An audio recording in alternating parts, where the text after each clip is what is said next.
Selamat siang pemirsa, Sindo Siang kembali hadir untuk menemani aktivitas Anda.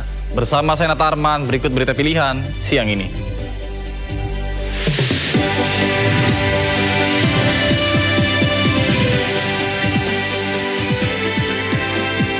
Kisruh minyak kita tidak sesuai takaran. DPR RI melakukan sidak minyak kita di Pasar Kramat Jati, Jakarta Timur.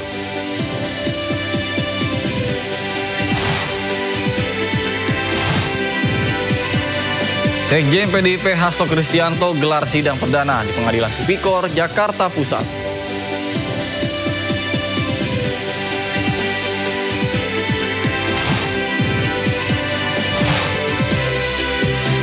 Memeriahkan bulan suci Ramadan, warga Kulon Progo, Yogyakarta menghiasi lingkungan masjid dengan lampion ubur-ubur.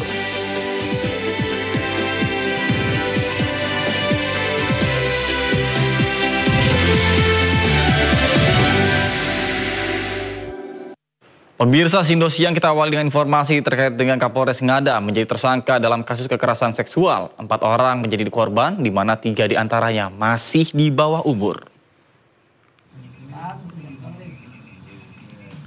Mabes Polri menghadirkan AKBP Fajar Widya Dharma Lukman yang sebelumnya menjabat sebagai Kapolres Ngada dan resmi ditetapkan sebagai tersangka kekerasan seksual. Tersangka akan menjalani sidang etik dan juga pidana. Dari hasil pemeriksaan, tersangka melakukan pelecehan seksual kepada 4 orang, 3 diantaranya masih di bawah umur, yakni berusia 6 tahun, 13 tahun, dan 16 tahun. Sementara 1 korban lain, yakni berusia 20 tahun. Selain melakukan pelecehan seksual dengan korban anak, tersangka juga merekam serta menyebarkan perbuatan bejatnya. Penyidik juga menemukan fakta jika mantan Kapolres Ngada ini menggunakan narkoba. Polisi pun telah melakukan pemeriksaan terhadap 16 orang saksi dari peristiwa ini. Baik, terima kasih. Saya menyampaikan hasil dari penyelidikan pemeriksaan melalui kode etik dari Watprov. Ditemukan fakta bahwa FLS telah melakukan pelecehan seksual dengan anak di bawah umur sebanyak 3 orang dan 1 orang usia dewasa. Antara lain, saya akan menyebutkan anak 1, anak 2, dan anak 3. Ya, anak 1 usia 6 tahun, anak 2 usia 13 tahun, anak 3 usia 16 tahun, dan orang dewasa dengan inisial SHDR usia 20 tahun. Sehingga ini bisa diketahui pada konteks sebagai anak dan orang dewasanya. Kemudian tanggal 24 Februari 2025 ini sudah dilakukan penanganan perkaranya oleh Divpropam dan telah ditempatkan secara penempatan khusus. Nanti akan dijelaskan sejak kapan sampai dengan kapan oleh Karwatprov dan langkah-langkah yang telah dilakukan, yaitu pemeriksaan korban dan saksi-saksi. Saksi yang sudah dilakukan pemeriksaan sebanyak 16 orang.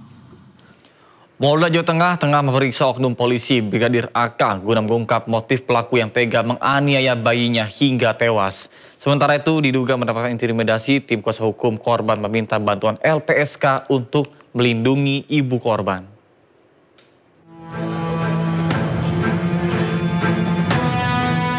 Penyidik Direktorat Reserse Kriminal Umum Polda Jawa Tengah tengah memeriksa dan mendalami motif oknum anggota Intelkam Polda Jawa Tengah, Brigadir AK, yang tega menganiaya bayinya sendiri berusia 2 bulan hingga meninggal. Kini oknum polisi tersebut ditempatkan di ruang khusus selama 30 hari ke depan untuk proses pemeriksaan Bitpropam. Selain proses pidana, Brigadir AK juga akan menjalani pemeriksaan kode etik. Sementara itu, polisi sudah meminta keterangan dari 3 orang saksi, yaitu pelapor atau ibu korban, pihak rumah sakit, serta terlapor. Polda Jawa Tengah telah melakukan proses penyidikan terhadap dugaan dari anggota atas nama Brigadir AK yang telah menghilangkan nyawa seorang anak. kemarin proses penyidikan sudah dimulai dan yang bersangkutan juga dilakukan proses kode etiknya. Dan dari kemarin juga yang bersangkutan sudah dilakukan penahanan di penempatan khusus selama 30 hari ke depan. Sebelumnya Minggu 2 Maret 2025, korban NA dititipkan oleh pelapor DJ kepada terlapor AK di mobil saat ingin berbelanja ke Pasar Peterongan, Semarang, Jawa Tengah. Usai berbelanja, DJ kembali ke mobil dan mendapati kondisi anaknya dalam keadaan tidak wajar, sehingga dibawa ke Rumah Sakit Rumani, Semarang. Namun naas sang anak meninggal sehari kemudian. Peristiwa tersebut kemudian dilaporkan DJ ke Polda Jawa Tengah 5 Maret 2025. Diduga mendapat intimidasi usai melaporkan kasus pembunuhan anaknya, DJ mendatangi kuasa hukum untuk meminta perlindungan. Pasalnya korban tewas merupakan anak hasil hubungan gelap DJ dengan oknum anggota Intelkam Polda Jawa Tengah. Mungkin untuk mengenai intervensi maupun intimidasi, kami sampaikan di sini ada. Namun dilakukan oleh siapa, kami tidak tahu, kami tidak mau berspekulasi, dan kami tidak mau menyampaikan hal-hal yang memang belum kami ketahui secara pasti. Oleh itulah kami menggandeng LPSK terkait dengan keselamatan dari dan keamanan dari klien kami. Untuk melindungi korban serta keluarganya, kuasa hukum meminta bantuan LPSK agar korban tidak mendapat intimidasi dari pihak yang dilaporkan. Dari Semarang, Jawa Tengah, Kristadi, iNews melaporkan. Barreskrim Polri menetapkan 5 orang tersangka dalam kasus dugaan penyuntikan tabung gas LPG di Bogor, Bekasi, dan juga Tegal. Dari modus ini, seluruh pelaku meraup keuntungan 10 miliar rupiah. Pengungkapan kasus bermula dari laporan awal Maret mengenai dugaan penyalahgunaan LPG subsidi pemerintah. Adapun modus operandinya, para pelaku membeli gas LPG 3 kg secara masif di pengecer dengan harga subsidi. Kemudian para pelaku memindahkan isi gas LPG 3 kg tersebut ke tabung gas non-subsidi 12 kg. Pemindahan dilakukan dengan cara disuntik menggunakan alat regulator, modifikasi, dan es batu. Selama menjalankan bisnis culasnya hampir 2 tahun, para pelaku mendapatkan total keuntungan sebesar 10 miliar rupiah. Bismillahirrahmanirrahim. Assalamualaikum. Jadi mereka beli sebanyak-banyaknya di pengecer.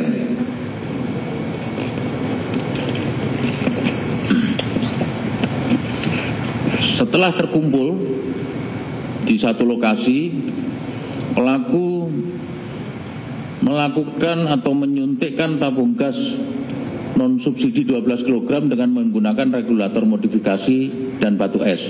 Jadi mulai dipindah dari tabung 3 kg ke tabung 12 kg.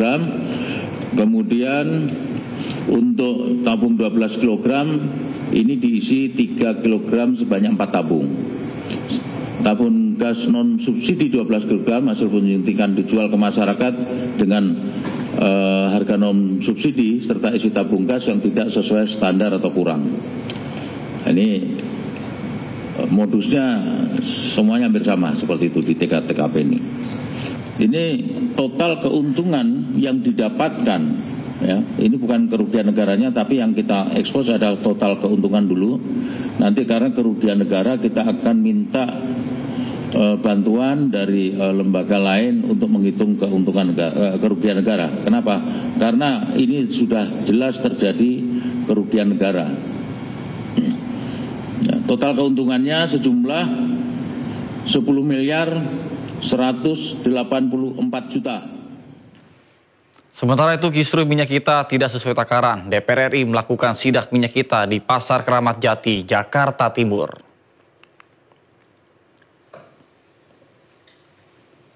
Dari temuan sidak yang dipimpin oleh Wakil Ketua DPR RI, Sufmi Dasko, satu merek minyak kita tidak sesuai dengan takaran. Minyak kita yang seharusnya berisi 1 liter namun ketika diukur hanya 800 ml. Tidak hanya itu, satu merek minyak kita ini juga tidak menyantumkan tanggal kadaluarsa dan dijual dengan harga yang lebih tinggi dari harga eceran tertinggi. Sementara itu, 3 merek minyak kita lainnya setelah dilakukan pengukuran, hasilnya sudah sesuai dan sudah dijual dengan harga sesuai dengan HET, yakni Rp15.700 per liternya. Dari adanya temuan ini, DPR meminta Kementerian Perdagangan dan Satgas Pangan untuk segera menindaklanjuti temuan minyak kita yang tidak sesuai. Wakil DPR RI Sufmi Dasko juga berharap Kementerian Perdagangan juga bisa memonitoring harga minyak kita agar tetap stabil jelang Lebaran. Mengontrol stok minyak. Ya, kita akan minta kepada Kementerian Perdagangan dan kita juga akan terus aktif memonitor aparat penegak hukum Satgas Pangan untuk aktif memonitor ke seluruh Indonesia supaya harga bisa tetap stabil dan juga kemudian tidak ada pengurangan volume. Demikian. Sementara itu, Menteri Perdagangan Budi Santoso melakukan pantauan harga kebutuhan pokok di Pasar Tomang Barat, Jakarta Barat pada pagi tadi. Mendak mengaku masih menemukan minyak kita dijual di atas harga eceran tertinggi. Menteri Perdagangan Budi Santoso dan Menteri Lingkungan Hidup Hanif Faisal Nurofik mengunjungi Pasar Tomang Barat, Jakarta Barat. Kunjungan dilakukan untuk pencanangan gerakan nasional membersihkan Pasar Nusantara, Gernas Mapan. Namun, Mendak juga menyempatkan berkeliling pasar dan berdialog dengan para pedagang. Secara garis besar, seluruh kebutuhan pokok masih tersedia dengan harga yang stabil, termasuk minyak goreng bersubsidi minyak kita. Tadi kan sempat juga ngecek harga ya, beberapa sedikit tadi mengalami kenaikan, tetapi tadi kita lihat minyak kita tadi harganya sesuai HET 15.700 ya. Memang ternyata di setiap pasar tidak sama. Ada yang di atas HET, ada yang masih sama dengan HET. Contohnya tadi masih sama dengan HET dan ukurannya normal 1 liter ya. Jadi kami berharap pasokan tetap ada. Menurut para pedagang, permintaan biasanya melonjak mulai H-5 atau 5 hari menjelang Hari Raya Lebaran. Mendak memastikan pasokan bahan kebutuhan tetap terjaga dengan harga yang stabil hingga Hari Raya Lebaran nanti. Tim Liputan iNews melaporkan. Sejumlah temuan tunjukkan volume minyak kita tidak sesuai dengan takaran. Kementerian Pertanian dan Kementerian Perdagangan lakukan sidak untuk pastikan tidak ada lagi kecurangan. Sementara itu, pihak produsen minyak kita berdalih ukuran minyak goreng berbeda dengan ukuran air. Lihat nih ya, 1 liter nih. Nih, gila nih, penipuan nih.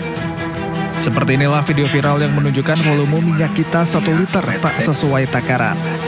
Dalam sejumlah video yang beredar, masyarakat membandingkan volume takaran minyak kita kemasan botol dan kemasan plastik. Hasilnya mengejutkan. Minyak kita kemasan botol memiliki volume yang lebih sedikit dari yang seharusnya. Menanggapi beragam laporan, Kementerian Pertanian beserta jajaran lakukan sidak di sejumlah pasar tradisional. Di Pasar Gede Solo, Mentan temukan minyak goreng kemasan yang masih kurang dari takaran 1 liter yang membuat resah masyarakat. Amran Sulaiman menemukan beragam kecurangan takaran minyak kita.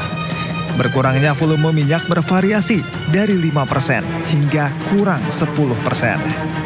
Ini yang botol, ini ada kurang. Itu hanya 900 mililiter. Jadi kurang 100 mililiter. 900 apa? 900 mililiter. Nah, ini kurang 10%. Nah, kalau ini kurang 5%. Ini kurang 10%. Kecurangan juga ditemukan Satgas Pangan Jawa Timur saat melakukan sidak ketersediaan harga dan volume minyak kita di pasar tradisional Wonokromo, Surabaya. Dalam sidak ini, Satgas Pangan temukan minyak kita yang dijual di atas harga eceran tertinggi. Dari harga Rp15.700 per liter, dijual dengan harga Rp17.000 per liter. Sementara itu di Pasar Kerenang, petugas Ditreskrimsus Polda Bali bertanya langsung ke pedagang minyak kita. Petugas juga melakukan pengukuran takaran minyak kita menggunakan gelas takar. Hasilnya, kemasan minyak kita 1 liter isinya sesuai dengan ketentuan yang ditetapkan pemerintah. Kementerian Perdagangan juga melakukan sidak untuk mengurai kemelut atas kecurangan yang dilakukan terhadap minyak kita. Setelah dimasukkan dalam alat ini, isinya hanya 800 ml ya, yang seharusnya 1000 ml atau 1 liter. Seperti inilah temuan Menteri Perdagangan Budi Santoso dalam sidak yang dilakukan bersama jajarannya ke salah satu pabrik minyak kita di Karawang, Jawa Barat. Isi dari minyak kita yang seharusnya 1 liter hanya berada di angka 800 ml, artinya kurang 200 ml setiap botolnya. Temuan ini berada di lokasi baru PT Arta Eka Global Asia yang berada di Teluk Jambe, Karawang, Jawa Barat. Akibatnya, ruang penampungan minyak hingga produksi kini seluruhnya telah disegel. Sejumlah barang bukti berupa mesin produksi, botol plastik, dan minyak siap edar telah dipasangi garis kuning pengawasan dari Direktorat Tertib Niaga Kementerian Perdagangan. Jadi kepada perusahaan ini sudah kita segel dan tidak bisa berusaha lagi, nanti izinnya segera kita cabut. Sidak ini dilakukan untuk menggali informasi lebih dalam mengenai praktik kecurangan yang dilakukan. Sebelumnya, perusahaan ini diketahui memproduksi minyak kita dengan takaran yang tak sesuai. Dari 1 liter disunat menjadi 750 ml, serta menjual di atas harga eceran tertinggi yang disarankan pemerintah dari Rp15.700 menjadi Rp18.000. Sementara untuk mencegah kelangkaan serta naiknya harga minyak goreng jelang Lebaran, operasi pasar digelar di Pangkalan Kerinci, Kabupaten Pelalawan, Riau. 10 ton minyak kita dijual kepada masyarakat dengan harga Rp14.700 per kilo. Sedangkan di tingkat pengecer mencapai Rp18.000 hingga Rp20.000 per kilogram. Setiap konsumen dapat membeli hingga 5 kilogram. Terbantu sekali. Berapa 1 liternya beli? 14.700. Di pasaran berapa? 18.000. 18.000. Ini rencananya minyak goreng itu apa nih? Mau untuk lebaran buat kue atau apa nih? Ya gitu buat kue. Kayak ke lebarannya.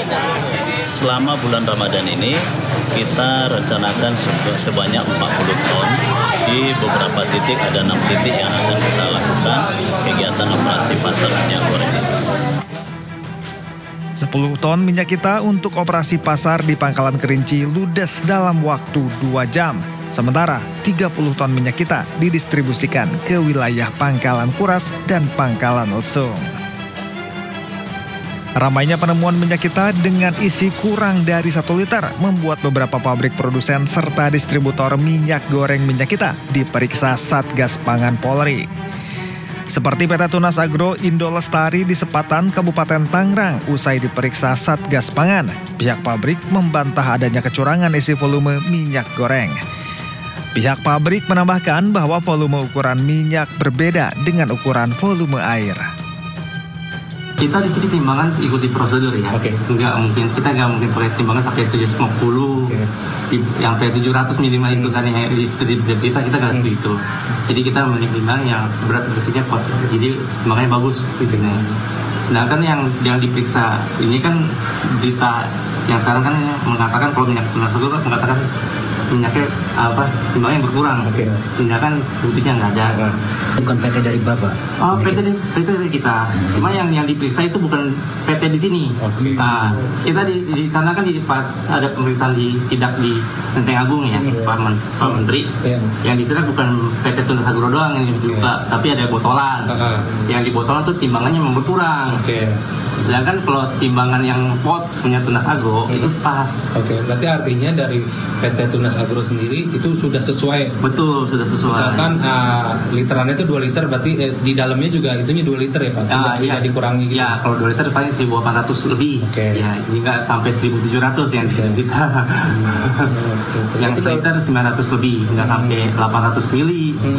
Emang ketentuannya emang nggak full gitu? Memang ketentuan yang sebenarnya itu kalau 1 liter memang tidak 1 liter atau gimana? Enggak, kalau 1 liter emang tentuannya emang kan itu kan minyak. Minyak beratnya kali 0,9 lagi. Jadi 1 liter kali 0,9 900 mili jatuhnya. Enggak kayak beratnya enggak kayak berat air. Memang dari sananya. Betul, dari sananya begitu. Sementara itu, hal yang sama juga diungkap oleh pengelola PT Jujur Sentosa yang juga menjadi distributor minyak goreng minyak kita. bahwa ukuran 1 liter memiliki berat 0,9 kg dan itu telah sesuai takaran. Buat masyarakat umumnya 1 liter minyak goreng itu bukan 1 kilogram, tapi ya karena masa jenis atau berat jenisnya kan beda-beda gitu ya. Jadi kalau misalkan 900 gram, 910 gram itu wajar seperti itu. Yang nggak wajar yang ketika beratnya cuma 700 gram atau 500 gram padahal terserahnya 1 liter seperti itu. Jadi mohon masyarakat supaya tetap melihat dan lebih juga mengerti tentang minyak goreng itu sendiri. Secara khusus, Satgas Pangan Polri memberikan solusi untuk temuan minyak kita yang tidak sesuai ukuran untuk tidak diberlakukan penarikan supaya tidak terjadi kelangkaan. Namun, dapat dijual secara curah dengan takaran sesuai. Tim Liputan, iNews melaporkan. Penyidik Jaksa Negeri Jakarta Pusat menggeledah kantor Kementerian Komunikasi dan Digital atau Komdigi di Jalan Medan Merdeka Barat, Gambir, Jakarta Pusat. Informasinya sesaat lagi, tetap bersama kami di Sindo Siang.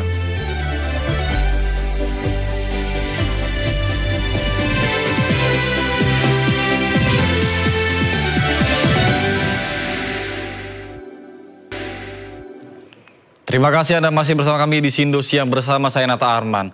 Pemirsa, Sekjen PDIP Hasto Kristianto jalani sidang perdana kasus dugaan perintangan penyidikan perkara korupsi Harun Masiku dan pemberian suap di Pengadilan Tipikor Jakarta pada hari ini. Sidang dimulai sekitar pukul 9.30 di ruang sidang Pengadilan Tipikor Jakarta Pusat dan dipimpin oleh Hakim Ketua Rios Rahmanto bersama dengan 2 hakim anggota Fajar Kusuma Aji dan Sigit Herman bin Naji. Surat dakwaan Hasto dibacakan Jaksa Penuntut Umum Wawan Yunarwanto. Hasto didakwa dalam 2 kasus, yakni dugaan merintangi penyidikan Harun Masiku dan dugaan suap terhadap Wahyu Setiawan saat menjabat sebagai Komisioner KPU RI. Hasto ditetapkan sebagai tersangka karena diduga menghalangi KPK untuk menangkap Harun Masiku. Hasto pun sempat mengajukan 2 kali pra-peradilan atas status tersangkanya. Gugatan pertama tidak diterima hakim dan gugatan kedua dinyatakan gugur oleh Pengadilan Negeri Jakarta Selatan. Ya. Tapi saudara-saudara bisa bayangkan, saksi-saksi yang dihadirkan dalam 2 perkara ini, ya, perkaranya Mas Hasto ini, ada 13 orang mantan penyidik. Bahkan masih ada 9 orang penyidik di KPK. Ya. 3 orang diantaranya adalah mantan penyidik. Nah, pertanyaan pokoknya, mereka ini dulu kan perbalisan. Kan ada aturan main mengenai saksi-saksi perbalisan. Ya. Kalau saya baca salah satu di antaranya keterangan salah seorang saksi ini, ya, dia bicara tentang sesudah mendapatkan hasil-hasil penyadapan. Nah, dia ini saksi ini, ya, ini saksi ahli atau saksi fakta? Kalau saksi fakta artinya kan dia melihat kejadian, ya. Ini kan yang namanya saksi de auditu. Ya. Ini buat saya, ya, ini satu pengalaman buruk dalam penegakan hukum kita. Karena biasanya saksi-saksi perbalisan itu selalu diperiksa mengenai tindakan orang, ucapan orang, ya, ketika mereka sedang diperiksa. Bukan seperti ini caranya. Sebelum persidangan, Hasto Kristianto sempat membacakan catatan tentang kasus yang dihadapinya. Hasto menegaskan korban kriminalisasi politik, banyak fakta hukum yang diabaikan oleh KPK dalam penetapan dirinya sebagai tersangka hingga masuk ke persidangan. Hasto pun menyatakan tidak ada kerugian negara dalam kasus ini. Saya tetap tidaklah berubah bahwa apa yang terjadi adalah suatu bentuk dari kriminalisasi hukum karena kepentingan kekuasaan di luarnya. Jadi saya adalah tahanan politik. Saya sudah membaca dengan cermat secermat-cermatnya terhadap surat dakwaan dan hampir semuanya merupakan suatu produk daur ulang. Jadi semua merupakan produk daur ulang terhadap suatu perkara yang sudah memiliki kekuatan hukum tetap atau inkrah. begitu banyak manipulasi fakta-fakta hukum. Setidaknya minimum ada 20 keterangan yang sengaja dibuat berbeda antara dakwaan dengan keterangan saksi dan putusan pengadilan yang sudah. Pemirsa, untuk mengetahui informasi terkini terkait dengan sidang perdana kasus suap Harun Masiku atas terdakwa Hasto Kristianto, kami sudah terhubung dengan rekan kami Syahreza Zanski yang sudah berada di Pengadilan Tipikor Jakarta. Baik, selamat siang Reza. Bagaimana jalannya sidang perdana pada hari ini? Silakan. Ya, baik Nata dan juga pemirsa, sidang perdana Sekretaris Jenderal PDI Perjuangan Hasto Kristianto sudah selesai, berlangsung begitu cepat, dan tadi kami pantau selesai pada pukul 10:10 waktu Indonesia Barat di Pengadilan Negeri Tindak Pidana Korupsi di Jakarta Pusat, di mana Hasto dalam kasusnya ini diadili dalam dugaan kasus suap pengurusan pergantian antara waktu untuk anggota DPR 2019-2024 dan juga terkait kasus perintangan penyidikan yang dilakukan oleh KPK terkait kasus ex-calon anggota DPR RI yakni Harun Masiku. Dan memang ada beberapa fakta yang menarik dalam sidang pembacaan dakwa yang dilakukan oleh JPU KPK, di mana diantaranya bahwasanya KPK mengungkap rincian suap di mana untuk melanggengkan niat Hasto menjadi anggota DPR, di mana Hasto menyumbang sebanyak 400 juta dan juga Harun Masiku menyumbang 600 juta untuk bisa meloloskan niatnya bisa menjadi anggota legislatif. Lalu ada fakta menarik, Nata dan juga pemirsa, di mana Hasto Kristianto dikatakan pernah memerintahkan anak buahnya untuk menenggelamkan ponsel ataupun handphone agar buronan Harun Masiku tidak tertangkap KPK. Begitu juga dengan fakta lain seperti Hasto sempat menyurati pihak KPU meminta agar Harun Masiku lolos di DPR, namun ujungnya ini mengalami penolakan. Ada fakta lain juga, Nata dan juga pemirsa, seperti Sekjen Hasto Kristianto pernah bertemu dengan Harun Masiku pada tahun 2019 silam pada bulan September, dan juga pertemuan tersebut terjadi di ruangan Ketua Mahkamah Agung saat itu yakni Harta Hali. Dan memang menarik Nata jika melihat beberapa fakta pada sidang perdana kali ini, di mana dari pihak kuasa hukum terdakwa Hasto Kristianto, eksepsi akan dilakukan pada Jumat depan pada tanggal 20 Maret 2025. Sementara itu, Nata, kembali ke Anda. Baik, terima kasih Syahreza Zanski melaporkan langsung dari Pengadilan Tipikor Jakarta. Selamat bertugas kembali dan salam sehat. Pemirsa, Majelis Hakim Pengadilan Tindak Pidana Korupsi menolak eksepsi atau nota keberatan mantan Menteri Perdagangan Tom Lembong. Menurut Hakim, dakwaan jaksa telah cermat dan lengkap terkait dengan dugaan kasus impor gula pada tahun 2015-2016. Ketua Majelis Hakim Pengadilan Tindak Pidana Korupsi Jakarta, Denny Arsan Fatrika, menolak nota keberatan Tom Lembong dalam sidang lanjutan dugaan korupsi impor gula periode 2015-2016. Menurut Majelis Hakim, dalil yang diajukan kuasa hukum Menteri Perdagangan era Jokowi ini tidak beralasan menurut hukum dan tidak dapat diterima. Hakim juga menyebut surat dakwaan jaksa penuntut umum telah memenuhi syarat formal dan material. Jaksa dinilai hakim telah menguraikan rincian perbuatan Tom Lembong berikut waktu serta lokasi kejadian dengan cermat dan lengkap. Karenanya hakim memerintahkan jaksa untuk melanjutkan pemeriksaan perkara dugaan korupsi impor gula ke tahap pembuktian dalam sidang lanjutan pekan depan. Dan tentunya hari ini saya terutama mengapresiasi putusan Majelis Hakim bahwa memang laporan audit BPKP yang terkait perkara saya harus segera disampaikan kepada kami sebagai terdakwa, supaya adil, supaya fair, supaya kami punya waktu untuk meneliti dan mempersiapkan pembelaan dan juga tentunya saksi-saksi ahli terkait. Tentunya kami masih tetap kecewa dengan dakwaan yang kualitasnya patut disesalkan. Sekali lagi sangat-sangat tidak mencerminkan secara akurat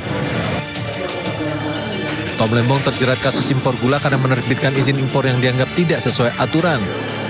Akibatnya, Tom Lembong diduga merugikan negara hingga 578 miliar rupiah. Pemirsa, Basuki Cahayapurnama atau Ahok diperiksa Kejaksaan Agung sebagai saksi dalam kasus dugaan korupsi di Pertamina. Usai diperiksa sekitar 8 jam, akhirnya mantan Komisaris Utama Pertamina tersebut keluar dari gedung Kejaksaan dan menemui awak media. Tahu nggak tadi keterangan apa aja yang disampaikan ke Kejaksaan? Enggak, jadi ternyata dari Kejaksaan Agung mereka punya data yang lebih banyak daripada yang saya tahu. Ibaratnya saya tahu cuma sekaki, dia tahu udah sekepala.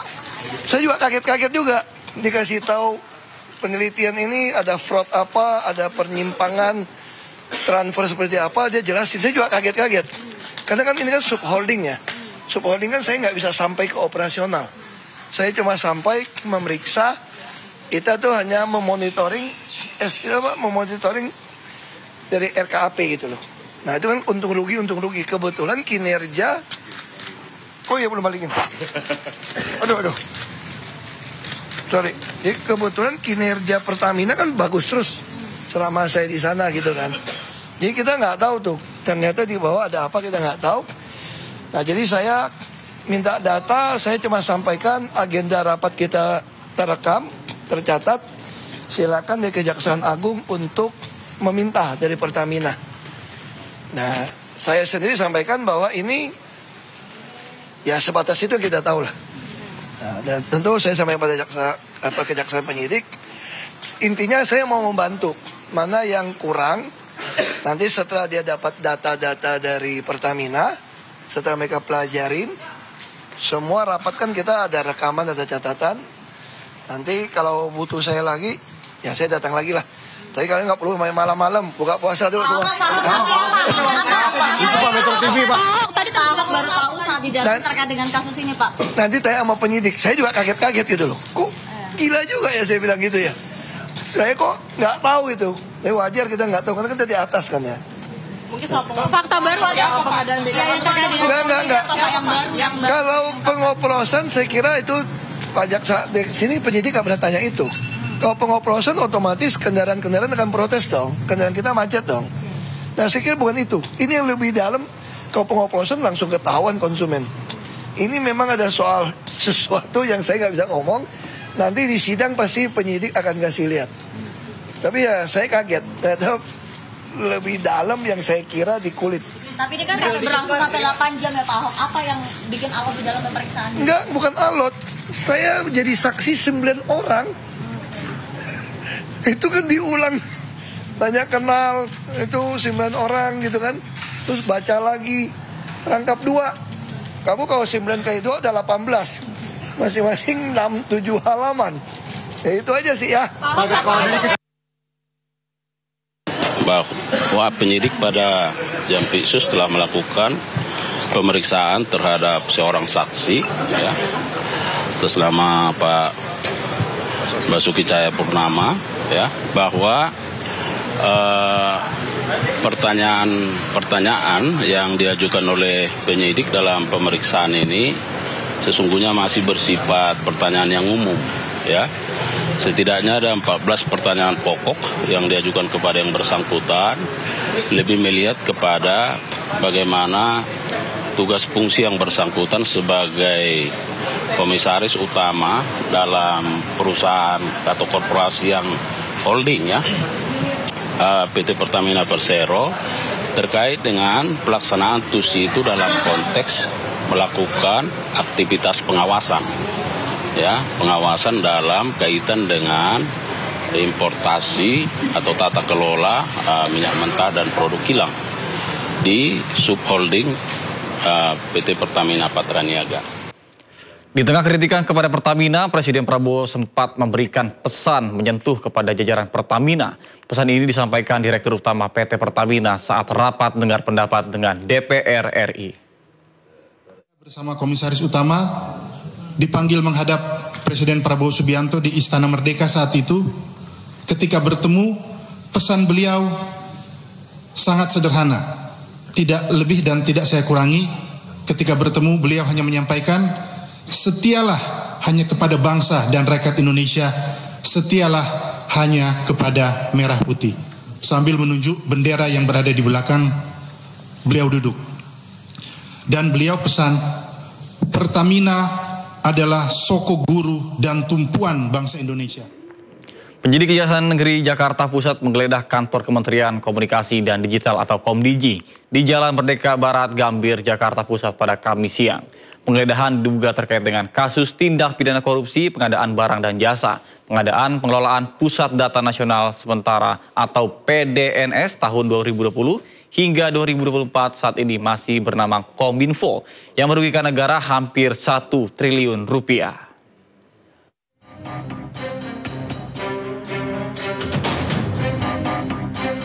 Kantor Kementerian Komunikasi dan Informatika yang kini menjadi Kementerian Komunikasi dan Digital, Komdigi, Kamis siang digeledah penyidik Kejaksaan Negeri Jakarta Pusat. Penggeledahan diduga terkait kasus tindak pidana korupsi pengadaan barang dan jasa, pengadaan pengelolaan Pusat Data Nasional Sementara atau PDNS pada Kementerian Kominfo pada tahun 2020 hingga 2024. Menurut Kepala Kejaksaan Negeri Jakarta Pusat, Safrianto Suryat Putra, pada tahun 2020, pejabat Kominfo bersama dengan perusahaan swasta diduga melakukan pengkondisian memenangkan PT AL dengan nilai kontrak mencapai 60 miliar. Meski telah menghabiskan anggaran mencapai 1 triliun rupiah, tetapi pelaksananya tak sesuai dengan Perpres nomor 95 tahun 2018 tentang sistem pemerintahan berbasis elektronik. Komdigi dan beberapa tempat lainnya di Jakarta Pusat, Jakarta Selatan, Bogor, serta Tangerang Selatan terkait dengan penyidikan dugaan tindak pidana korupsi pada kegiatan pengadaan barang dan jasa, pengadaan data nasional sementara tahun 2020 sampai dengan 2024. Penyidik juga melakukan penggeledahan di sejumlah tempat lainnya di wilayah Jakarta Pusat, Jakarta Selatan, dan Bogor. Penyidik mencita beragam barang bukti mulai dari dokumen, uang tunai, pecahan rupiah dan dolar, mobil, tanah, bangunan serta barang bukti elektronik lainnya yang diduga berhubungan dengan tindak pidana korupsi AKO. Dari Jakarta Pusat, Rani Sanjaya, iNews melaporkan. Kementerian Keuangan melaporkan anggaran pendapatan dan belanja negara 2025 mengalami defisit sebesar 30 triliun rupiah lebih. Informasi selengkapnya usai jeda berikut, tetaplah bersama kami di Sindo Siang.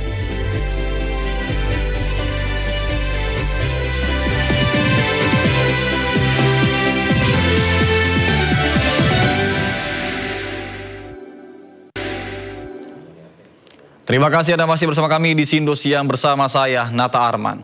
Pemirsa, Kementerian Keuangan melaporkan anggaran pendapatan dan belanja negara tahun 2025 mengalami defisit sebesar 30 triliun rupiah lebih.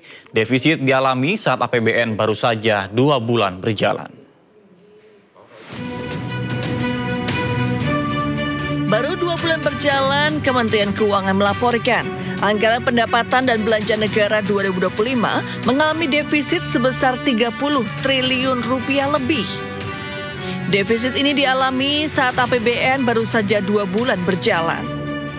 Menteri Keuangan Sri Mulyani menyebutkan APBN mengalami defisit hingga 31,2 triliun rupiah sejak awal Januari hingga Februari 2025. Defisit ini dikarenakan belanja negara pada 2 bulan pertama menembus 348,1 triliun rupiah. Dengan rincian belanja pemerintah pusat mencapai 211,5 triliun rupiah, sedangkan sisanya 136,6 triliun rupiah disalurkan dalam bentuk transfer ke daerah. Sementara itu pendapatan negara hingga Februari 2025 menyentuh 316,9 triliun rupiah atau 10,5% dari target. Rinciannya, penerimaan pajak 240,4 triliun rupiah serta penerimaan negara bukan pajak PNBP sebesar 76,4 triliun rupiah. Lebih rinci, pendapatan dari perpajakan, yakni pajak yang mencapai 187,8 triliun rupiah dan bea cukai 52,6 triliun rupiah. Dengan pengeluaran yang lebih besar daripada pendapatan, APBN mengalami defisit hingga 31,2 triliun rupiah. Meski demikian, Menkeu menyebut proporsi defisit masih dalam target APBN. Menkeu juga menjelaskan ditundanya publikasi data kinerja APBN 2025. Dari total keseimbangan terjadi defisit 31,2 triliun rupiah untuk posisi akhir Februari, atau ini sebesar 0,13 dari PDB. Saya ingatkan kembali kolom sebelahnya, APBN didesain dengan defisit 616,2 triliun.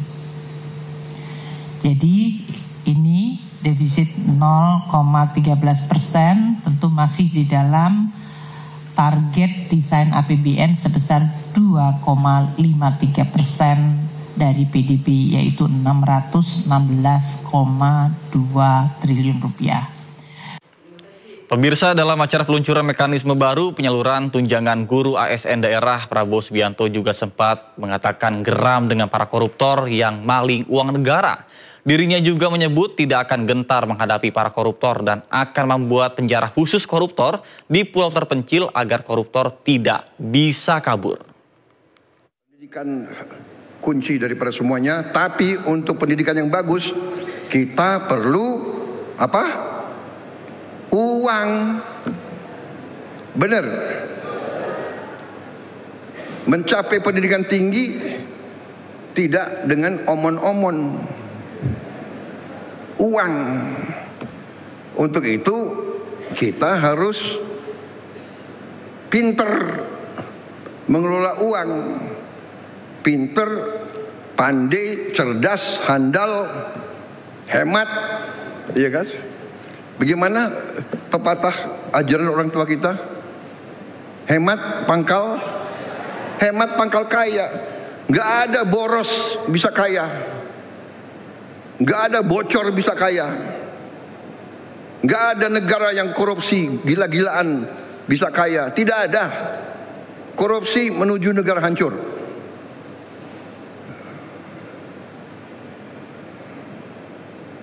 Saya tidak akan mundur menghadapi koruptor. Saya tidak akan mundur menghadapi koruptor.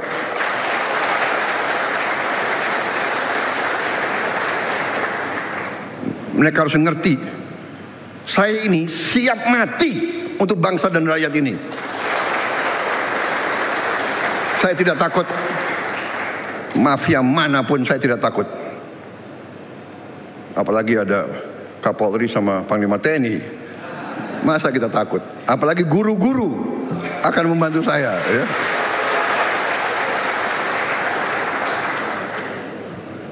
Saudara-saudara, koruptor-koruptor itulah yang buat guru-guru susah, dokter-dokter susah, perawat-perawat susah, petani susah. Karena itu, terima kasih dukungan saudara-saudara. Kita bersama akan menghadapi maling-maling itu dan kita akan mengusir mereka.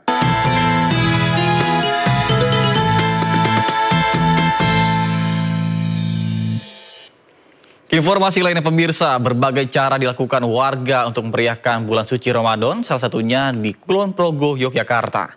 Mereka menghiasi lingkungan masjid dengan lampion berwujud ubur-ubur.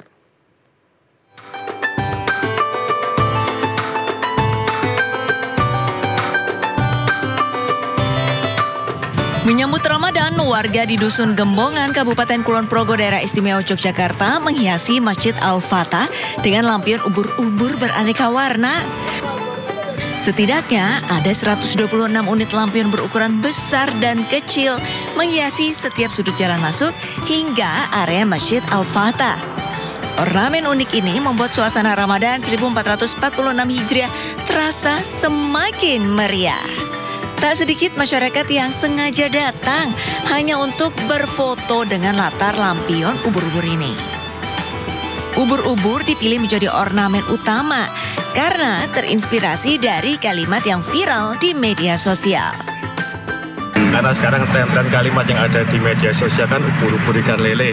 Nah, kita di sini ya kita ambil ubur-uburnya karena yang biasanya bercahaya kan ubur-ubur. Nah ini nanti kita sebenarnya temanya itu ubur-ubur ikan lele, Ramadan sudah tiba seperti itu. Warga berharap kehadiran lampion ini bisa menyemarakan Ramadan dan memberikan semangat untuk beribadah ke Masjid Al-Fatah. Dari Kabupaten Kulon Progo, Daerah Istimewa Yogyakarta, Budi Utomo, iNews melaporkan. Pemirsa, kelompok remaja di Kelurahan Cilangkap, Kota Depok, Jawa Barat punya cara unik untuk membangunkan warga untuk melaksanakan santap sahur. Para remaja tersebut berkeliling kampung sambil menabuh marching band dan bernyanyi. Dan berikut liputannya untuk Anda.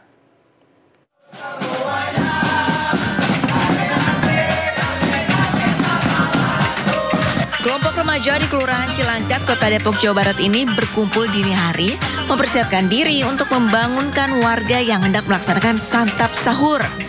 Sambil membawa peralatan marching band dengan semangat, mereka berkeliling kampung dan bernyanyi menggunakan pengeras suara.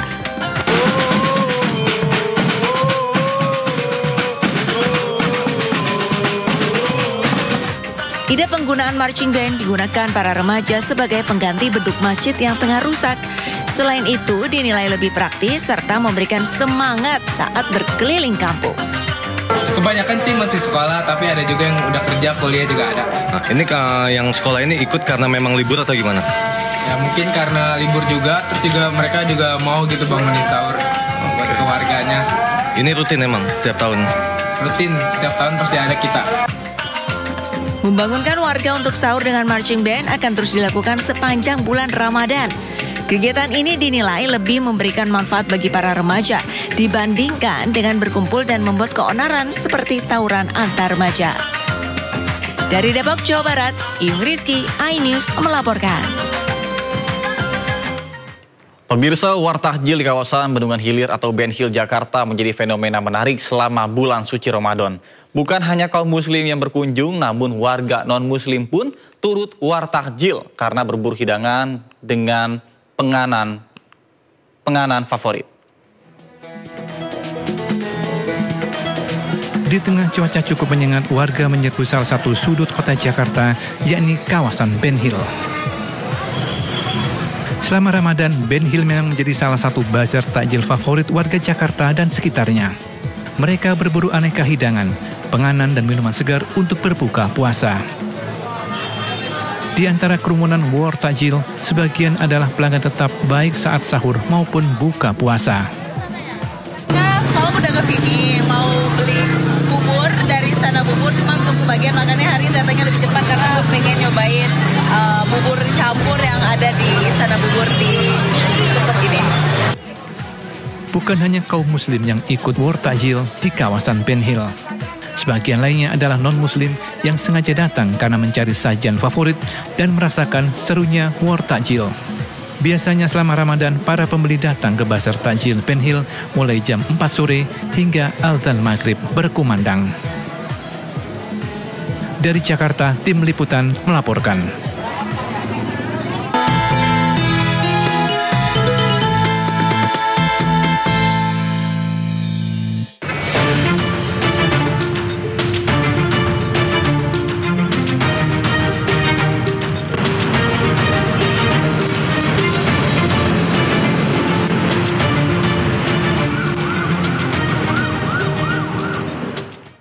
Pemirsa, saatnya kita simak pantauan arus lalu lintas siang ini dan kami telah terhubung dengan Brigadir Treslinda dari NTMC Polri yang kini berada di kawasan Cawang Kompor.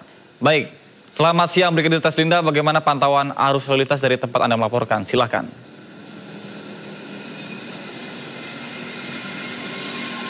Ya baik, terima kasih Nata dan selamat siang pemirsa. Saat ini arus lalu lintas dari arah Halim yang akan mengarah ke Pancoran dalam keadaan ramai lancar. Pelambatan kecepatan kendaraan terjadi di antrian traffic light. Kemudian yang akan mengarah ke Dewi Sartika dari arah Kampung Melayu saat ini dalam keadaan ramai lancar. Hal yang sama dari arah sebaliknya Kampung Melayu, maksud kami Dewi Sartika yang akan mengarah ke Kampung Melayu. Kemudian untuk kendaraan yang akan mengarah ke Cawang saat ini dalam keadaan ramai lancar. Namun untuk saat ini kepadatan kendaraan terjadi di flyover di mana kendaraan dari arah Halim yang akan mengarah ke arah Cawang mengalami perlambatan kecepatan dengan kecepatan kendaraan dapat dipacu pada kecepatan 20 sampai dengan 30 km per jam. Harap tetap bersabar dalam menunggu antrian kendaraan dan tentunya selalu berhati-hati, jaga jarak aman kendaraan Anda, serta ikutilah arahan serta petunjuk petugas kami yang berada di lapangan. Kemudian sebagai informasi dalam rangka mensukseskan Operasi Ketupat 2025, Korlantas Polri akan menyelenggarakan Operasi Operasi Ketupat yang akan diselenggarakan lebih cepat pada tanggal 23 di beberapa wilayah, yakni di Lampung, Pulau Jawa, dan juga Bali. Hal ini dengan adanya kebijakan pemerintah yang memberlakukan sistem bekerja di mana saja, sehingga Korlantas Polri memprediksikan pada tanggal 23 nanti sudah terjadi arus mudik Lebaran. Hal ini juga instruksi langsung dari Bapak Kapolri Listio Sigit Prabowo yang mengarahkan Korlantas Polri untuk melaksanakan operasi Ketupat di tanggal 23 Maret nanti hingga 8 April 2025. Untuk itu kami harapkan Anda dapat mengikuti arahan dan petunjuk petugas kami yang berada di lapangan, dan operasi Ketupat ini akan berfokus pada jalan tol, jalur arteri, tempat wisata, kemudian tempat penyeberangan seperti laut, udara, dan juga angkutan darat tentunya. Dan pemirsa, pelaksanaan operasi Ketupat ini akan berlangsung. Untuk itu kami harapkan Anda dapat mengikuti arahan serta petunjuk petugas kami yang berada di lapangan. Hal ini untuk terlaksananya libur Lebaran Anda dalam keadaan baik, dan juga Anda dapat bertemu dengan keluarga nantinya pada saat pelaksanaan Lebaran juga dalam keadaan sehat. Tentunya bagi Anda yang akan mengupdate informasi seputar arus lalu lintas terkini, kami siap melayani Anda di 15669 ataupun melalui SMS center kami di 9119. Demikian Brigadir Treslinda melaporkan langsung dari kawasan Cawang Kompor, Jakarta Timur. Natah, kembali ke Anda, silakan. Baik, terima kasih Brigadir Treslinda atas laporan dari kawasan Cawang Kompor, Jakarta Timur. Selamat bertugas kembali dan salam presisi.